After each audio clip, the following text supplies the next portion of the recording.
Hello दोस्तों, कैसे हैं आप लोग? ठीक हैं दोस्तों। इस वीडियो के अंदर हम डिस्कस करेंगे कि साइबर क्राइम और ट्रेडिशनल क्राइम में क्या फ़र्क होता है। सबसे पहले अगर हम डेफिनेशन की बात करें तो जो कन्वेंशनल या ट्रेडिशनल क्राइम है उसमें क्या होता है कि फ़िज़िकल एक्ट होता है और आपका फ़िज़िकल प्रेजेंस होना बहुत ज़रूरी है। ठीक है? मिसाल के तौर पर अगर आप जब चोरी करते हैं तो आप खुद चोरी कर रहे होते हैं, आप फ़िज़िकल मौजूद होते हैं, उस जगह पे होते हैं। इसी तरीके से आप अगर किसी का कत्ल करते हैं तो आप यानी कि वहाँ पे मौजूद होते हैं, आप वेपन का इस्तेमाल करते हैं, यानी फ़िज़िकली तौर पे आप मौजूद होते हैं और आप फ़िज़िकली ताकत का इस्तेमाल करते हैं। इसी तरीके से किसी पे हमला करना, डकैती करना, ये और किसी के साथ ज़्यादती करना, ये सारे जो जराइम हैं ना, इसमें फ़िज़िकल फ़ोर्स का भी इस्तेमाल होता है, ताकत का इस्तेमाल होता है और साथ में आप मौजूद भी होते हैं वहाँ पे, ठीक है? जबकि साइबर क्राइम में क्या होता है कि आप एक्चुअली कंप्यूटर, इंटरनेट और डिजिटल डिवाइसेज़ के ज़रिए जुर्म कर रहे होते हैं, यानी आपका वहाँ पे मौजूद होना ज़रूरी नहीं होता। आप किसी भी जगह से बैठ के कंप्यूटर के ज़रिए, मोबाइल के ज़रिए ये आप जो है ना जुर्म करते हैं, ठीक है? मिसाल के तौर पे किसी की वेबसाइट आपने हैक कर ली, कहीं पे बैठ के आपने किसी की फेसबुक की इन्फॉर्मेशन को इस्तेमाल करके उसका एक फ़ेक अकाउंट बना लिया, आपने फ़ेक इन्फॉर्मेशन दी, आपने जनाब साइबर स्टॉकिंग कर रहे हैं, स्टॉक कर रहे हैं, ठीक है? हरास कर रहे हैं किसी को, या जो है ना किसी के जो है ना सिस्टम के अंदर आपने कोई एक मलिशियस सॉफ्टवेयर आपने इंजेक्ट कर दिया। यानी आप कनाडा में बैठे हुए हैं और लेकिन आप पाकिस्तान के अंदर किसी वेबसाइट को डैमेज कर रहे हैं, उसके अंदर उसके ऊपर मेलवेयर अटैक कर रहे हैं, ठीक है? सो ये तो हो गई डेफिनेशन दोनों जराइम्स की। अच्छा जी, अब इसमें डिफरेंस क्या है? सबसे पहले मेथड, भाई साइबर क्राइम में कौन-सा मेथड इस्तेमाल होता है? कंप्यूटर, इंटरनेट, डिजिटल नेटवर्क्स, जबकि कन्वेंशनल क्राइम के अंदर आप फिज़िकल फ़ोर्स का इस्तेमाल करते हैं, ठीक है? जैसे आप किसी के घर में घुसते हैं तो आप फिज़िकली इंटर हो रहे होते हैं, आप चल के उसके खिड़की दरवाजे को तोड़ते हैं। उसके बाद है जुरिस्डिक्शन। दोस्तों, साइबर क्राइम के अंदर ना जुरिस्डिक्शन का बहुत बड़ा इशू होता है यार, क्योंकि आप किसी भी मुल्क में से बैठ के किसी भी और मुल्क में जराइम करते हैं, जुर्म करते हैं। मिसाल के तौर पर आप अमेरिका में बैठ के पाकिस्तान में आके, यानी कि पाकिस्तान में किसी भी बंदे की वेबसाइट या को हैक कर सकते हैं, ठीक है ना? पाकिस्तान अमेरिका में बैठ के किसी को भी मोबाइल के ज़रिए, इंटरनेट के ज़रिए आप धमकी दे सकते हैं, उसको डिफेम कर सकते हैं, कुछ भी कर सकते हैं। तो इसलिए जो साइबर क्राइम है ना, ये ट्रांसनेशनल होते हैं, इसमें जुरिस्डिक्शन का बहुत बड़ा इश्यू होता है और बड़ा इसके ऊपर जो है ना डिबेट हो रही होती है कि भाई ये अब जुर्म किसकी जुरिस्डिक्शन में फ़ॉल करेगा, ठीक है? जबकि जो कन्वेंशनल क्राइम है उसमें जुरिस्डिक्शन का इतना मसला नहीं होता। जहाँ पे मर्डर होता है, जिस जगह पे किसी शख्स को मारा जाता है, जहाँ पे चोरी होती है, तो वो जुर्म उसी जुरिस्डिक्शन का कहलाता है और वहाँ का जो पुलिस स्टेशन है, वहाँ की जो अदालत है जिसकी जुरिस्डिक्शन में ये इलाका आता है, तो वहीं का वो जो है ना जुर्म कहलाता है। उसके बाद है विक्टिम्स टारगेटेड। भाई साइबर क्राइम के अंदर आप डिजिटल सिस्टम को टारगेट करते हैं, यानी कंप्यूटर, इंटरनेट वगैरह इसको। इसके अलावा ऑनलाइन यूज़र्स जो ऑनलाइन यूज़ कर रहे होते हैं सोशल मीडिया को, फेसबुक, ट्विटर, यूट्यूब के लोग यूज़र्स जो है।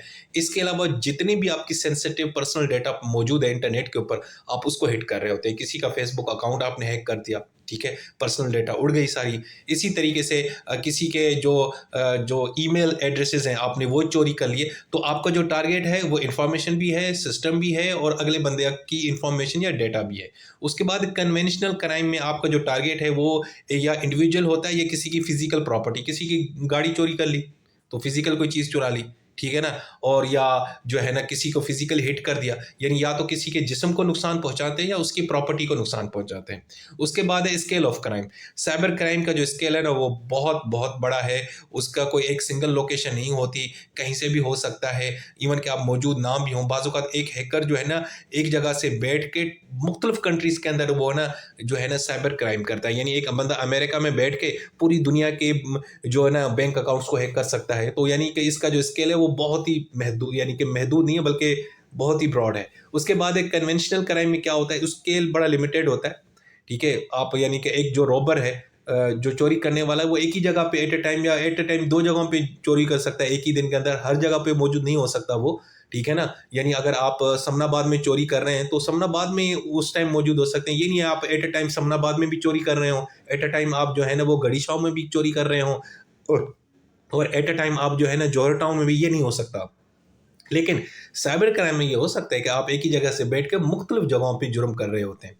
अच्छा जी, उसके बाद फिजिकल प्रेजेंस साइबर क्राइम में ये ज़रूरी नहीं है आप रिमोटली कहीं पे भी हों, कहीं से भी बैठ के किसी भी जगह पे आप करें, यानी कि विदाउट फिजिकल प्रेजेंस आप ये जुर्म कर सकते हैं। यानी एक जो हैकर है वो किसी दूसरे मुल्क से भी आपको अटैक कर सकता है, आपके आपके फेसबुक अकाउंट को अटैक कर सकता है, आपकी ईमेल जो मैसेंजर है उसको अटैक कर सकता है, आपके बैंक अकाउंट जो ऑनलाइन है उनको भी अटैक कर सकता है। जबकि कन्वेंशनल क्राइम में ये होता है कि आपकी फ्रीजेंस आप फिजिकल प्रेजेंट जो है ना, आपकी बड़ी मौजूदगी जो है ना वो बहुत बड़ी ज़रूरी होती है।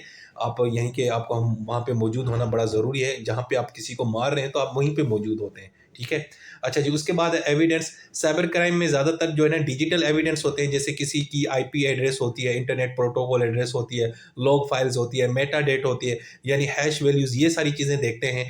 जबकि कन्वेंशनल क्राइम में क्या होता है, फिंगरप्रिंट्स, किसी का डीएनए आप देखते हैं, कोई अगर ज़्यादती करता है तो खून वगैरह डीएनए सैंपल लिए जाते हैं, वेपन्स, ठीक है ना, हथियार किसी जगह से बरामद होते हैं, तो ये इस तरह के वहाँ पे एविडेंस होते हैं। उसके बाद स्पीड, भाई साइबर क्राइम की स्पीड तो आपको पता है इंटरनेट के साथ है, नैनो सेकंड में पता नहीं क्या से क्या हो जाता है, ठीक है ना। जबकि कन्वेंशनल क्राइम में ना स्पीड जो है ना वो डिपेंड करता है बंदे के ऊपर, वो कितनी फुर्ती में चोरी कर रहा है, कितनी फुर्ती में अगले बंदे को मारता है, ठीक है। उसके बाद है identification of offender. Cyber crime में ये ना बड़ा मसला होता है कि एक्चुअली ये जुर्म किसने किया है, यानी इसकी आइडेंटिटी को, यानी जो मुजरिम है उसकी आइडेंटिटी को दरियाफ्त करना, ढूंढना बड़ा मसला होता है, उसको आइडेंटिफाई करना बड़ा मुश्किल हो जाता है। जबकि कन्वेंशन क्राइम में ये बहुत ईजी होता है, हमें बहुत जल्द पता चल जाता है, बाज़ औक़ात हम सीसीटीवी फुटेज का इस्तेमाल करके भी बंदे को पकड़ लेते हैं, यानी कि उसको ढूँढना इतना मुश्किल नहीं है। उसके बाद है डिटेक्शन। साइबर क्राइम में क्या होता है कि जो ये जुर्म होता है ना, ये बड़े अरसे तक अनडिटेक्ट होता है, क्योंकि फ़िज़िकल वो एविडेंस होते ही नहीं है। सारा इंटरनेट पे और सारी ये इंटरनेट और सॉफ्टवेयर वगैरह के ज़रिए हो रही होती हैं, और ये आम बंदे को तो वैसे भी नहीं पता होता। तो इसीलिए ज़रा इसमें बड़ा टाइम लगता है, बड़ा यानी बड़े अरसे के बाद ही पता चलता है कि ये किसने और किस जगह से ये जुर्म किया है। उसके बाद जो कन्वेंशनल क्राइम है उसको डिटेक्ट करना बहुत ईज़िली, क्योंकि आपको फ़िज़िकली ट्रेसेस मिल जाते हैं बंदे के। किसी ने अगर किसी जगह पे डकैती की है तो वहाँ पे निशान मिल जाते हैं, तोड़-फोड़ के, इंजरीज़ के, ज़ख्म के। अगर आपने किसी पे तशद्दुद किया है तो आप, अगला बंदा अपने जिस्म के निशान दिखाएगा, ये देखें जी फलाँ बंदे ने मुझे यहाँ पे जो है ना चोट पहुँचाई है, ये इस तरह। उसके बाद है जनाब कॉन्सिक्वेंसेस इम्पैक्ट। भाई साइबर क्राइम का जो इम्पैक्ट है वो बड़ा ख़तरनाक है। आपका ऑनलाइन जितना भी डेटा है कंप्यूटर, मोबाइल पे, वो चोरी हो जाता है। आपकी जो आइडेंटिफिकेशन है वो ख़त्म हो, यानी कि वो कोई और चुरा लेता है। फेसबुक अकाउंट ही चुरा लेगा आपका, आपकी डीपी को इस्तेमाल करेगा। इसीलिए इसी तरीके से आपकी जो ऑनलाइन रेपुटेशन है वो बड़ी ख़तरनाक हो जाती है।